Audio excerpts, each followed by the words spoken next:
నమస్తే రమగారు. నమస్తే జయ. రమగారు, మనము పీసీ సర్కార్ స్టోరీస్ చెప్పుకున్నాం. ఇంద్రజాలం కథ. ఇంద్రజాలం కథలు. దాంట్లో ఒక చెప్తామా? పూర్వం అట ఓ ఊర్లో రఘునాథుడు అని ఒక ఆయన ఉండేవాడట. ఆయన వడ్డీ వ్యాపారం చేసేవాడు. చాలా గట్టిగా తనకి డబ్బులు ఇవ్వాల్సిన వాళ్ళని రాచి రంపాన్ని పెట్టేవాడు ఆయన. ఈయనకి పిల్లలు కొడుకు కూతురు మరణించారు.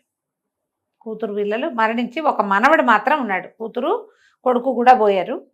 గుణి వాడి పేరు. అయితే ఈయన చుట్టుపక్కల వాళ్ళందరికీ డబ్బులు అప్పులు ఇచ్చి వడ్డీ లాగి సమయానికి ఏదైనా కుదరకపోతే వాళ్ళు ఇవ్వలేకపోతే వాళ్ళ ఆస్తులు జప్తు చేయించేంత గట్టివాడు. అక్కడి నుంచి దాంతోపాటు చిన్న పిసినాడతనం, సహాయ కార్యక్రమాలు అవి ఏనాడు చేసేవాడు కాదు. ఈ గుణి పక్కనున్న పల్లెటూరు పెద్ద ఊరిలో 10th క్లాస్ ఏదో పూర్తి చేశాడు. హై స్కూల్ చదువు పూర్తయింది.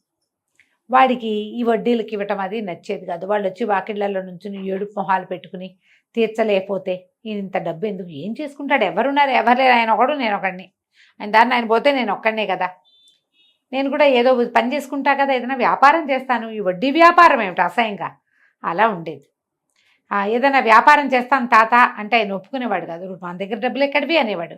ఆ పెట్టె నిండా ఆయన దగ్గర తళతళలాడే ఎన్ని వెండి రూపాయలు, బంగారు నాణ్యాలు, రాగివి, కాన్లు, కాసులు ఎన్ని ఉండేవో. పెట్టె తీసినప్పుడల్లా చూసేవాడు వాడు. దాని నిండా డబ్బే, అన్ని కాసులే, లేవనేవాడు. పిల్లాడు, తాత ఈ డబ్బు ఏంటి, ఈ పని చేస్తావు, నీ పద్ధతి నాకేం నచ్చలేదు, ఇలా చేయొద్దు మనం అని చెప్పేవాడు. వాళ్ళు ఏడుపంతా దీంట్లో ఉంటుంది, డబ్బులో ఉంటుంది. అంటే ఏడ్చారు వాళ్ళ మొహం. డబ్బులు తీసుకున్నప్పుడు లేదా వాళ్ళకి అనేవాడు. కుర్రాడిని ఇంకా పై చదువులో లేదా ఉద్యోగ వ్యాపారం ఇందులోనే వడ్డీ వ్యాపారంలో దిగమన్నాడు. వాడు ససేమిరా నేను వడ్డీ వ్యాపారం చేయను తాత, ఊర్లో ఒక సహకార కేంద్రం పెట్టుకుందాం. సహకార కేంద్రం అంటే అందరూ కలిసి చేసే వ్యాపారం. వడ్లు ధాన్యము అవి అమ్మటము, పాలు అమ్మటము పెట్టుకోవాలి. మరి నువ్వు పెట్టుబడి పెట్టు, నేను ఆ వ్యాపారం చేస్తా. వాళ్ళందరినీ కూర్చుకుని సహకార కేంద్రం ఒకటి ఏర్పాటు చేసుకుని చేస్తాంగా, కోఆపరేటివ్ థింగ్స్ పల్లెటూళ్ళలో. ఆయన చచ్చినా దానికి ఒప్పుకోలేదు.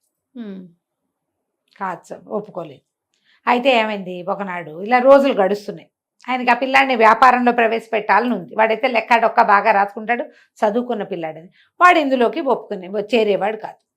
ఓ రోజు ఆయన పెట్టి తీసినప్పుడు వీడన్నాడు వెనకాలే నిలబడి, తాత పొర్లిపోతున్నాయి డబ్బులు, నీ డబ్బు అంతా ఏడుస్తోంది తెలుసా అన్నాడు. వాళ్ళందరి ఏడుపులు నీ డబ్బులో ఉంది. ఆ డబ్బు ఏడుస్తుంటే కొన్నాళ్ళకి ఇల్లంతా మునిగిపోయి అందులో నానిపోతాం మనం, ఈ ఇల్లు పడిపోతుందంటే ఆయన కేకలేసాడు, డబ్బు ఏడవటం ఏంటి నీ మొహం, కాసులు ఎక్కడైనా ఏడుస్తాయా పిచ్చి వెధవా అన్నాడు. ఏడుస్తాయి తాత, ఎందుకు ఏడవటం, నాకు కనపడుతున్నాయి వాటి ఏడుపు, నీకే తెలియటల్లా, కావాలంటే నా చేతిలో ఒక కాసు పెట్టు, అది ఏడుస్తుందో లేదో నీకు నేను చూపిస్తాను అనేసరికి ఆయన ఆశ్చర్యపోయాడు. డబ్బు ఏడవటం ఏమిట్రా నీ మొహం అన్నాడు. కాదు తాత, నువ్వు పెట్టలోంచి ఒక కాసు తీసి నా చేతిలో పెట్టు, నేను దాని ఏడుపు నీకు చూపించకపోతే నన్ను అడుగు అనగానే ఆయన ఏం చేశాడు, ఒక వెండి కాసు ఒకటి పిల్లాడి చేతిలో పెట్టాడు.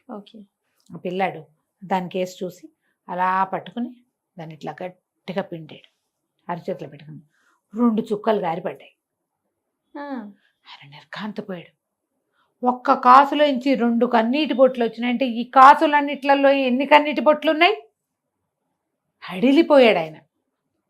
అమ్మో డబ్బు ఏడుస్తోందిరా అన్నాడు. అవును తాత, నేను చెప్పే కదా నీకు డబ్బులు ఏడుస్తున్నాయని, నాకు కనపడింది, నువ్వు చూడలేకపోతున్నావు డబ్బు మీద ఆశతోటి అనేసరికి ఆయన అన్నాడు, వద్దురా, ఈ ఏడ్చే డబ్బును పెట్టుకుంటే చాలా కష్టం మనకి, నువ్వు ఏం చేస్తావో చెయ్యి, డబ్బులు ఇస్తా నీకు, పెట్టుబడి మనమే పెడదాం, సహకార కేంద్రంలో ఎంతమందిని కావాలంటే అంతమందిని చేర్చుకో అంటే ఒక కోఆపరేటివ్ సొసైటీ పెట్టారు. సొసైటీ పెట్టి చుట్టుపక్కల జనాలలో అన్ని ఊళ్ళల్లో ప్రచారం చేసి ఉత్సాహవంతులైన కొంతమంది, ఏ పెట్టుబడి పెట్టలేకపోయినా పని చేయడానికి ఆసక్తిగా ఉన్నవాళ్ళు 30-40 మంది కుర్రవాళ్ళు ఇందులో చేరారు. చేరాక మెల్లిగా వ్యాపారం మొదలైంది. అన్ని చోట్ల నుంచి ధాన్యం వీళ్ళే తీసుకొచ్చి నిలబెట్టుకోవటం, ధాన్యాన్ని లాభానికి అమ్మి సహకార కేంద్రానికి కొంత డబ్బు వస్తుంది, రైతుకు కొంత పోతుంది. వీళ్ళు ఇందులో పంచుకునేవాళ్ళు, లాభం కనపడుతోంది.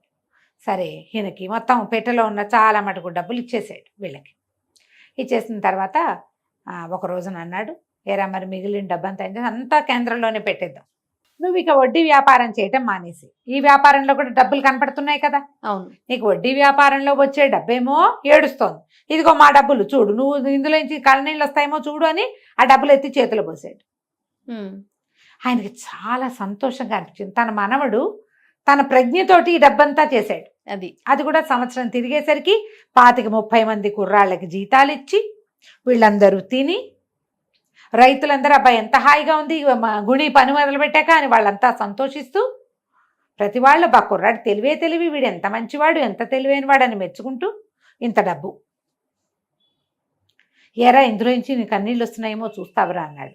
లాస్ట్ టైం చేసినట్టు అట్లాగే దానికేసి చూసి నొక్కాడు, ఏమీ రాలే. చూసావా తాత, ఇది కష్టార్జితం, వేరే వాళ్ళ ఏడుపులు లేవు ఇందులో అనేసరికి ఆయన చాలా సంతోషించి సగం డబ్బు ఇచ్చాడు కదా, మిగిలిన డబ్బంతా సహకార కేంద్రంలో పెట్టించేసాడు.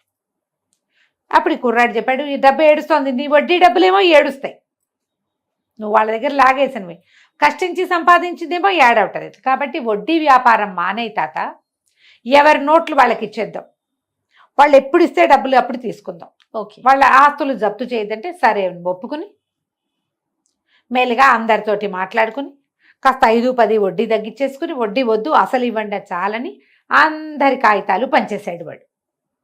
బంగారం పెట్టిన వాళ్ళు ఉంటారు, కుదవ పెట్టారు, స్థలాలు, పొలాలు, ఇళ్ళు, బంగారం తెచ్చి పెట్టడం, వెండి సామాన్లు, ఇత్తడి సామాన్లు కుదవ పెట్టిన వాళ్ళు అందరివి మీరు అసలు ఇవ్వండి, వడ్డీ ఇవ్వక్కర్లేదు, మొత్తం అసలు మాకు ఇచ్చేసేయండి అని. అసలంటే మండబ్బే, అంతేగా. సరే ఆ తర్వాత ఎప్పుడైనా ఆయన ఎరా నా పెట్టెలో డబ్బులు ఏమైనా ఏడుస్తున్నాయేమో చూడు అంటే ఇట్లా నొక్కి ఏమి ఏడవట్లేదు తాత అనేవాడు. అయితే ఒక స్నేహితుడు ఒకడు తర్వాత ఎప్పుడో ఈయన ఏమిట్రా మీ తాత డబ్బులు ఏడుస్తున్నాయా అంటాడు. ఏం చేసావురా అన్నాడు.